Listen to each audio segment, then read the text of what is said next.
எல்லாருக்கும் வணக்கங்க. நாங்கள் வந்துட்டு இன்றைக்கி ஒரு பர்த்டே ஃபங்க்ஷன் போயிருந்தோங்க. அங்கே போனால் என் தம்பி பொண்ணு யுவாஞ்சலி வந்து ஸ்டேஜில் நின்று எல்லாரையும் மிரட்டிட்டு இருக்காங்க. சீக்கிரம் கேக் வெட்டுங்க, எனக்கு கேக் வேணும் அப்படின்லாம் பயங்கர உருட்டிட்டு இருந்தா பாருங்க. எல்லாரும் சேர்ந்து கேக் கட்டிங்க்கு ரெடி பண்ணியாச்சு. எல்லாரும் ஸ்டேஜ் கிட்ட போயிட்டோங்க. போயிட்டு கேக் கட்டிங் எல்லாம் வந்துட்டு அவங்க அத்தை, மாமா, சித்தி, சித்தப்பான்னு எல்லாரையும் கூப்பிட்டு நிற்க வச்சு கேக் கட் பண்ண ஆரம்பிக்க போகிறாங்கங்க. அதோட ஒரிஜினல் அப்படியே கொடுத்துட்றேன் பாருங்கள்.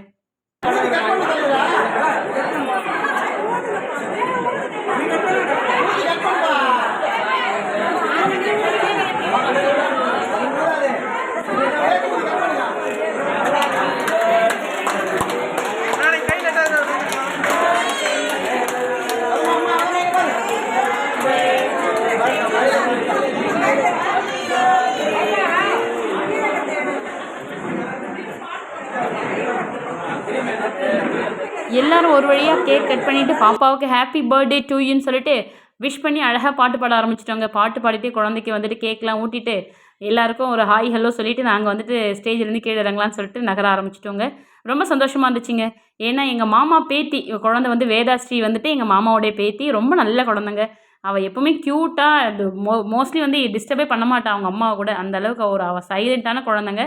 அழகாக இருக்கும் அந்த பாப்பா. இன்றைக்கி வந்துட்டு பாப்பாவுக்கு அழகாக சிறப்பான பர்த்டே முதல் பிறந்தநாள் ரொம்ப சிறப்பாக நடந்ததுங்க. ரொம்ப நல்லாவே இருந்துச்சு. எங்களுக்கு ரொம்ப சந்தோஷமாக இருந்துச்சுங்க. ஏன்னா இவங்க வந்துட்டு எங்கள் ஹஸ்பண்டோட அவங்க மாமா வீட்டு பொண்ணுங்க எல்லோரும் வந்திருந்தாங்க. அவருடைய மாமா பொண்ணுங்க, அவங்க அம்மா வழி சொந்த பந்தங்கள் எல்லாரையும் பார்த்த உடனே அவருக்கு ஒரே சந்தோஷங்க. எல்லாருக்கிட்டையும் பயங்கரமாக பேசி சிரிக்க ஆரம்பிச்சிட்டாரு. ரொம்ப சந்தோஷமாக இருந்தார் பாருங்க. அவங்களெல்லாம் பார்த்த உடனே அவருக்கு ஒன்றும் புரியவே இல்லை. எல்லாத்தையும் பார்த்துட்டு எல்லாருக்கும் நல்லா இருக்கீங்கன்னா நல்லா விசாரிச்சுட்டு சந்தோஷமாக பேசிகிட்டு இருந்தார். கிட்டத்தட்ட நாங்கள் ஒரு 7:30க்கெலாம் போயிட்டோங்க. ஒரு 10 மாதிரி வரும் அங்கேயே தான் இருந்தோம். ஒரு 3 ஹவர்ஸ் அங்கேயே இருந்துட்டு பார்த்துட்டு எல்லாத்துக்கிட்டேயும் சந்தோஷமாக பேசி சிரிச்சிட்டு. ஏன்னா இப்படி நம்ம ஃபங்க்ஷன் போனால் தாங்க சொந்த பந்தங்களை பார்த்து பேச முடியுது. இல்லாட்டி யாரும் அவங்க வீட்டுக்கு போகிறதில்ல, அவங்க நம்ம வீட்டுக்கு வர்றதில்ல. அது அந்த மாதிரி இருக்கிறதுனால இந்த காலகட்டத்தில் நம்ம வந்துட்டு இப்படி ஃபங்க்ஷனை பார்த்து ஹாய் ஹலோன்னு கேட்டுக்கிறோம், நல்லா விசாரிச்சுக்கிறோம், அவ்வளோதாங்க. அந்த மாதிரி எல்லோரையும் பார்த்து பேசிவிட்டு கேக் கட்டிங்லாம் முடிஞ்ச பிறகு பாப்பா கிஃப்ட்லாம் கொடுத்துட்டு நாங்கள் எல்லோரும் கீழே இறங்க ஆரம்பிச்சிட்டோங்க. அதுக்கப்புறம் என்ன நம்ம சாப்பாடு பக்கம் போகலான்னு சொல்லிட்டு நைஸாக கீழே இறங்க ஆரம்பிச்சிட்டோம்.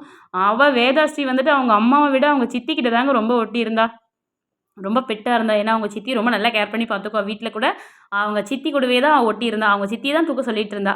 நல்லா பழகி இருந்தாங்க. ரொம்ப நல்ல குழந்தைங்க. பாப்பாவுக்கு வந்து நாங்கள் சந்தோஷமாக விஷ் பண்ணிவிட்டு கீழே வந்துட்டோம். வந்த உடனே இங்கே கீழே வந்த உடனே எல்லோரையும் நம்ம பாட்டி, எங்கள் சொந்தக்காரங்கள் எல்லோரும் வந்திருந்தாங்க. எல்லாரையும் பார்த்துட்டு வந்துருந்தோம். எல்லோரும் கிஃப்ட்டு கொடுத்துட்டு ஃபோட்டோஸ்லாம் எடுத்துகிட்டு இப்போ பாப்பாவுக்கு வந்துட்டு எல்லோரும் வாழ்த்துக்கள் சொல்லிட்டு போயிட்டு இருந்தாங்கங்க.